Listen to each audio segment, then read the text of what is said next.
My engagement party was supposed to be the happiest day of my life. After 12 years of medical school, residency, and sleepless nights in hospital hallways, I finally felt like everything in my life was coming together at the same time.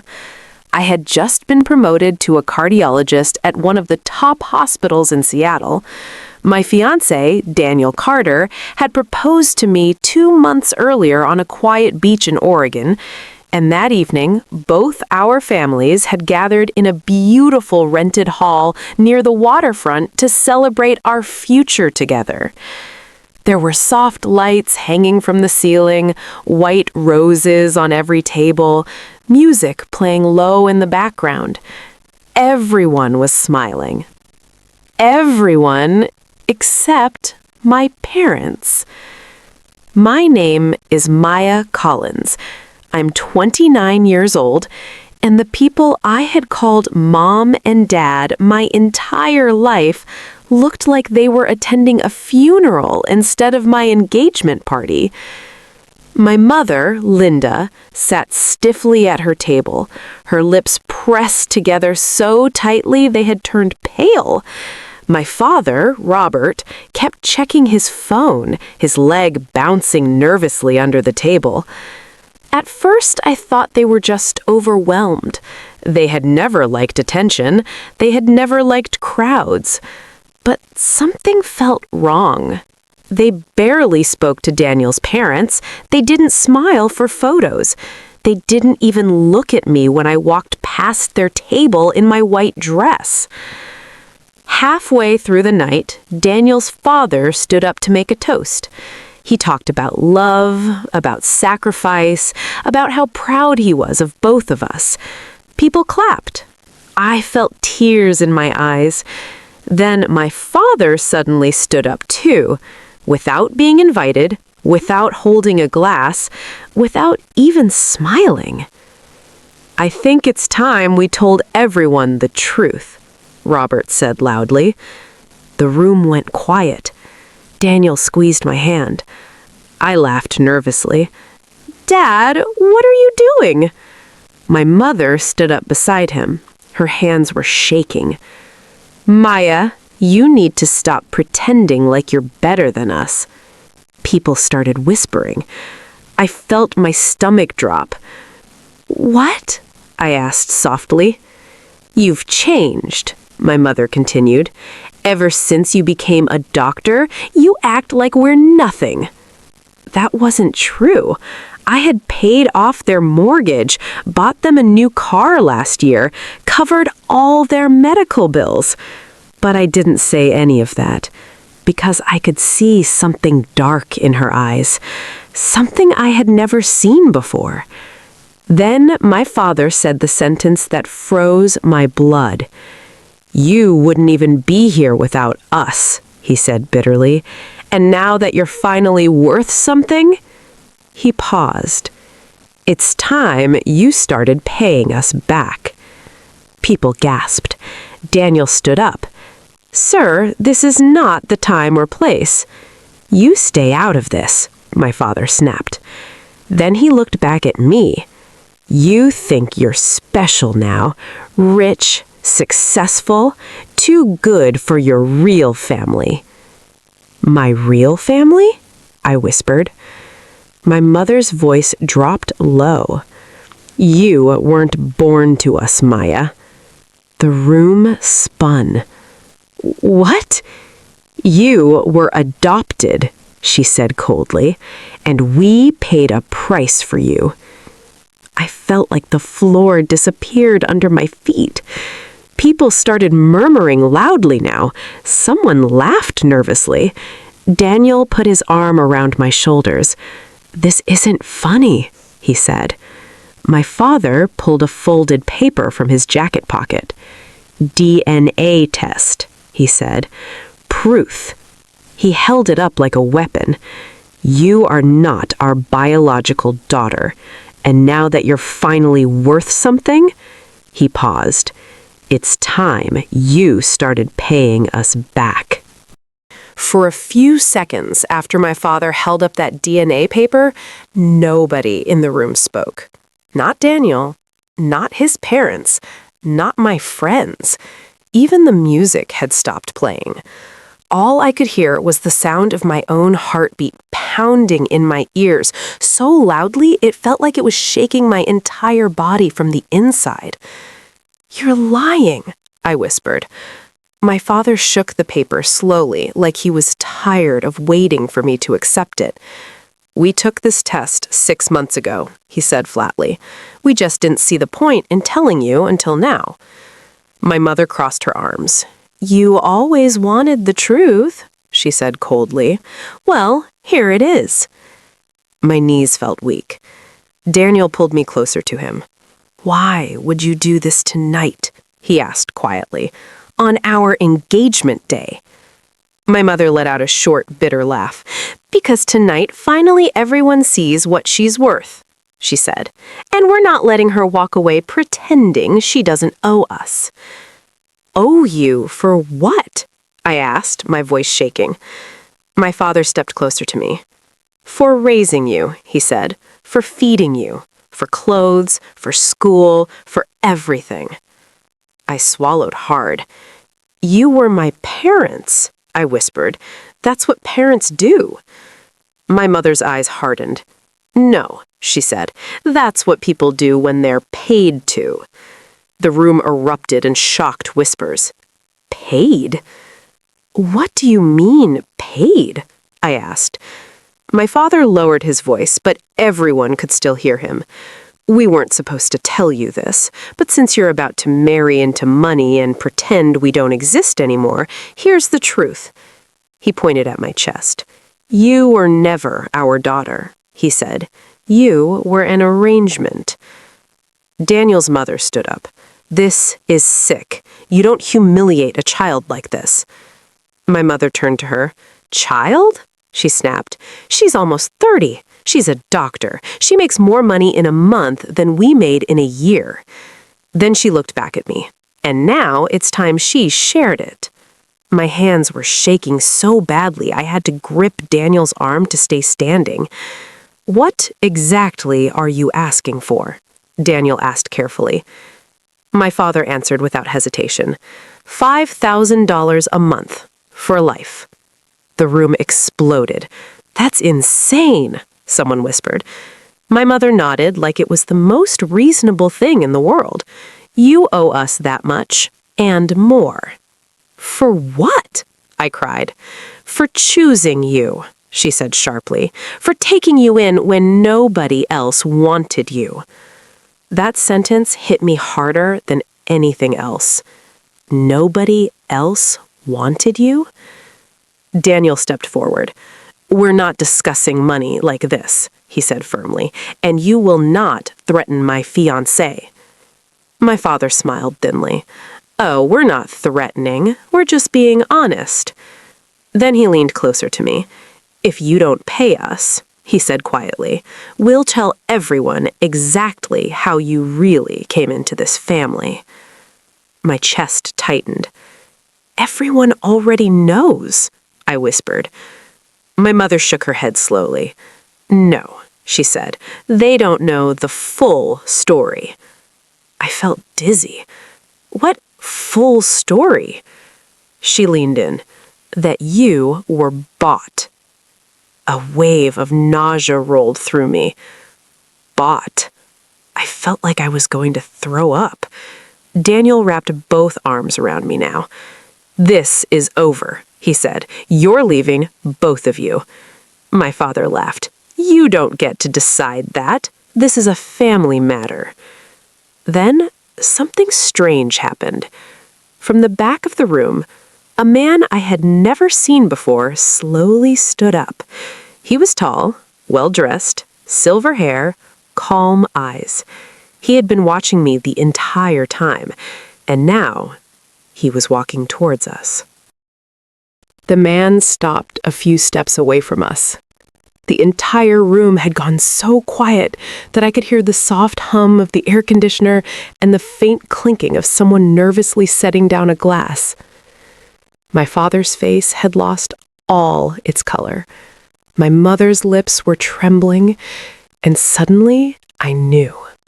They recognized him. The stranger looked at me first, not with curiosity, not with judgment, but with something that made my chest tighten.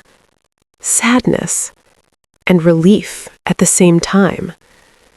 "Maya," he said gently. The sound of my name coming from a stranger's mouth sent a chill down my spine. "I'm sorry I'm doing this here," he continued quietly. "I never wanted you to find out like this." My knees felt weak again. "Do I know you?" I asked. His jaw tightened. "No," he said softly, "but I've known you your entire life." The entire room exploded into whispers. Daniel tightened his shoulders around me. "What is this?" he asked. The man finally looked at my parents.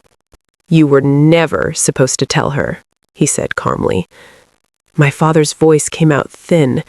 "You don't get to be here," he whispered. The stranger ignored him. He reached into his jacket pocket and pulled out a folded envelope. "Maya," he said gently, "my name is Jonathan Hale." The name meant nothing to me, but my mother staggered back into her chair. "Oh my God," she whispered. Jonathan opened the envelope slowly and pulled out several papers. "For 25 years," he said evenly, "I've been sending them money every month." A gasp ran through the room. "What?" I whispered. "I paid them," he said, his voice steady but heavy, "to raise you." My heart slammed against my ribs. "I don't understand." He nodded. "I know." Then he looked at my parents again. "You weren't supposed to treat her like this," he said quietly. "You weren't supposed to humiliate her. You weren't supposed to ask her for money." My father's hands were shaking now. "You have no right." "You signed a contract," Jonathan interrupted calmly. "You took my money. You agreed to never tell her, and you agreed that she would never be treated like an investment." The word investment made my stomach twist. I felt like the air had been punched out of my lungs. Jonathan turned back to me. "I'm your biological father," he said. The room went completely still. I couldn't breathe. I couldn't think. I couldn't move. "That's impossible," I whispered. He held out one of the papers. "A DNA report," he said softly, "from the same lab your parents used." My hands were shaking as Daniel took it and held it in front of me. 99.99% match. I stared at the number until my vision blurred. Jonathan's voice dropped lower. "I was 23 when you were born.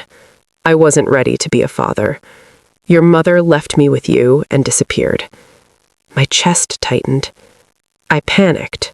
I thought giving you to a family who wanted a child was the kindest thing I could do. My throat burned. "So you sold me?" I whispered. His face broke. "No," he quickly said. "I paid them to raise you because I didn't trust myself to be a good father yet." Tears filled his eyes. "I watched you grow up from a distance. I came to your school plays, your graduations, your college ceremony." My heart felt like it was tearing in half. "You were there?" I whispered. He nodded slowly. "I never stopped loving you." My father suddenly shouted, "This is all a lie." Jonathan turned to him calmly. "You forged her adoption papers. You cashed every check I sent, and you broke the agreement because she became rich." My mother started crying. "We deserved something for raising her," she sobbed. Jonathan's voice went cold. "You were already paid." I felt dizzy. My entire life was collapsing in front of me. Daniel held me upright. "You mean they only told me now because I make money?" Jonathan nodded slowly. Yes. The room felt like it was shrinking around me. My chest was tight. My hands were cold. My parents were standing only a few feet away, but suddenly they felt like strangers I had never known at all. Jonathan's words echoed in my head. There's something else about your adoption that you still don't know. My voice came out thin.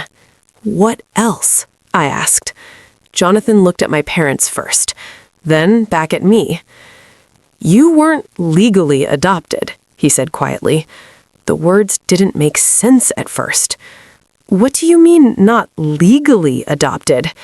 He exhaled slowly, like he had waited decades to say this. I paid them privately, he said. There was no agency, no court approval, no official records. A wave of whispers ran through the room again. My knees almost gave out. So, what was I? I whispered. Jonathan's jaw tightened. You were transferred, he said softly. Like property. I felt like I was going to throw up. My father suddenly exploded. You had no right to come here and ruin everything, he shouted. Jonathan didn't raise his voice. You ruined everything the moment you broke the agreement, he said calmly. He reached into his briefcase and pulled out a thick folder. This is the contract you signed 25 years ago, he said. He opened it and held it up. My mother let out a broken sob. No, no, no! Jonathan read from it slowly. You agreed to raise Maya as your own child. You agreed to never tell her she was adopted. You agreed to never ask her for money. And you agreed that all payments you received were final compensation. He flipped the page. And you also agreed that if you ever broke any of these terms, you would be legally responsible for fraud, emotional abuse, and breach of contract.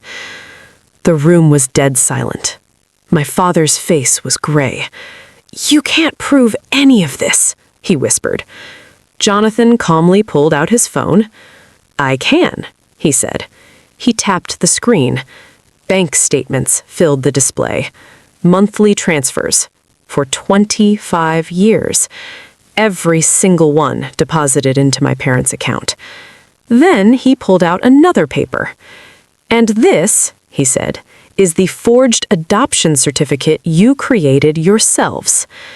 Daniel sucked in a sharp breath. That's a felony, he whispered. Jonathan nodded. Yes, it is.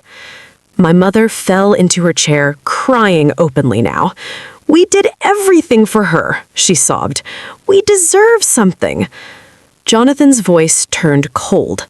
You were paid more than most families make in a lifetime, and you still decided to humiliate her for more. I felt numb. So my entire life, I whispered, was a lie? Jonathan stepped closer to me. No, he said gently. Your life was real. Their crime was real too. My father suddenly looked at me. Maya, tell him to stop this. We're your parents. We raised you. My chest burned. You raised me with money you took for me, I said quietly, and then tried to sell me again when I became successful. Jonathan closed the folder. I didn't come here for revenge, he said calmly. I came to protect my daughter. My heart skipped. Daughter? He turned to my parents. And now, he said quietly, I'm calling my lawyer. My mother screamed, You can't do this! Jonathan looked at her without emotion. You already did it to yourselves. My father's knees hit the floor with a loud, hollow sound that echoed through the silent hall. People gasped. Someone covered their mouth. My mother let out a broken cry. Maya, please, my father said, grabbing the bottom of my dress with shaking hands. Please don't let him do this to us. I stared down at him. at the man who had taught me how to ride a bike, at the man who had walked me to my first day of school, at the man who had just tried to sell me again for $5,000 a month. "You can't destroy our lives over one mistake," he sobbed. "We raised you. We loved you." My chest felt like it was being crushed.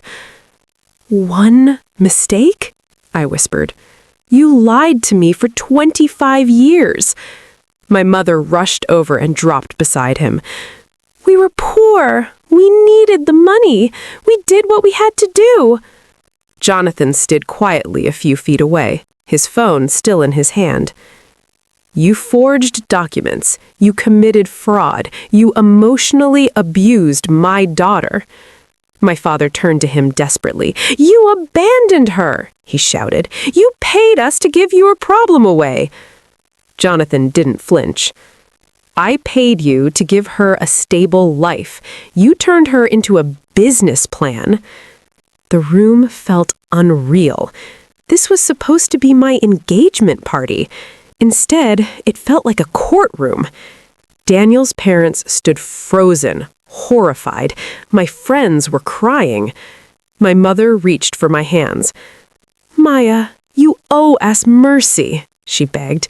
"We made you who you are." I slowly pulled my hands away. "No," I said quietly. "You made money off of me. I made myself who I am." Her face collapsed. My father's voice dropped to a whisper. "If you let him destroy us," he said, "you'll be responsible for whatever happens to us." That sentence snapped something inside me. You already destroyed yourselves, and you tried to destroy me tonight. I looked at Jonathan. "You don't have to protect me anymore," I whispered. "I'm not a child." He nodded slowly. "But I will, anyway," he said gently. Jonathan turned away and finally pressed call. My mother screamed, "No, please, we'll do anything." My father clung to my legs. "I'll give the money back, all of it, every dollar." I felt empty. "It's too late," I said softly. 10 minutes later, 2 police officers walked into the hall. The music equipment was still set up.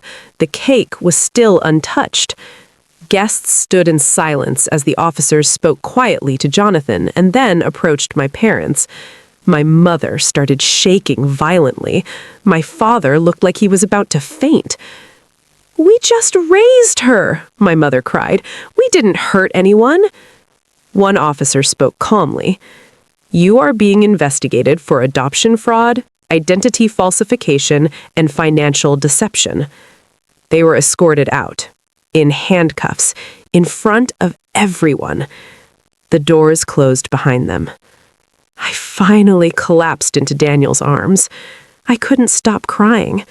Not because they were gone, but because the people I thought were my parents never really existed. Jonathan stood awkwardly nearby. "I'm so sorry," he said softly. "I never wanted your life to blow up like this." I looked at him through tears. "You still don't get to disappear again," I whispered. His eyes filled. "I won't," he promised. The hall was almost empty now. The lights were still on, but most of the guests had quietly left, unable to handle the emotional storm they had just witnessed. The white roses on the tables were starting to wilt. The cake was still untouched. My engagement party felt like a dream I had woken up too late from. Daniel was holding my hand, his thumb gently rubbing my knuckles like he was afraid I might disappear. Jonathan stood in front of me, looking nervous for the first time since he had walked into that room. "There's one last thing you need to know about the money I paid them," he said quietly. My chest tightened again. "What now?" I whispered. He took a slow breath. "I didn't just send them money," he said. "I also created a trust fund in your name the day you were born." I blinked. What?" A legal trust, he continued gently. Every year, I deposited money into it for your education, your future, your security. My heart started pounding. I never touched it, he said. I never controlled it. It's been waiting for you your entire life. My voice shook. How much? I asked. He hesitated. Enough that you'll never have to worry about money again, he said softly. Daniel sucked in a sharp breath. I felt dizzy. Jonathan reached into his briefcase again and pulled out another folder. These are the trust documents, and this is the clause your parents never knew about. He opened it and pointed to a paragraph. It states that if your guardians ever violated the adoption agreement or attempted to extort you for money, he looked up at me, they would permanently lose any legal claim to future payments. My throat tightened. So tonight, they lost everything, he said quietly. Tears rolled down my face again, not because of the money, but because someone had protected me my entire life without me even knowing it. You watched me grow up. You saved money for me. You tried to do the right thing. Jonathan's voice broke. I was a coward. I should have fought for you back then. I should have raised you myself. I shook my head. You gave me a future even when you weren't in my life. That matters. 2 months later, my fake parents were officially charged. Fraud, forgery, extortion, illegal adoption. They lost their house, their savings, their reputation. Every news article called it one of the worst private adoption fraud cases in the state's history. They tried to contact me from jail. I never answered. Jonathan slowly became part of my life. Awkward dinners, long conversations, quiet walks by the water. We were strangers, but also not. Daniel and I still got married. Smaller wedding. Private. Peaceful. Jonathan sat in the front row, crying openly. When he walked me down the aisle, my legs were shaking, but my heart felt steady for the first time in my life. Sometimes I still wake up at night thinking about the life I thought I had, about the parents I thought were mine, about the girl who didn't know she had been bought. But then I look at Daniel, at my wedding ring, at the life I built myself, and I remember something important. They raised me for money, but I became successful without their love.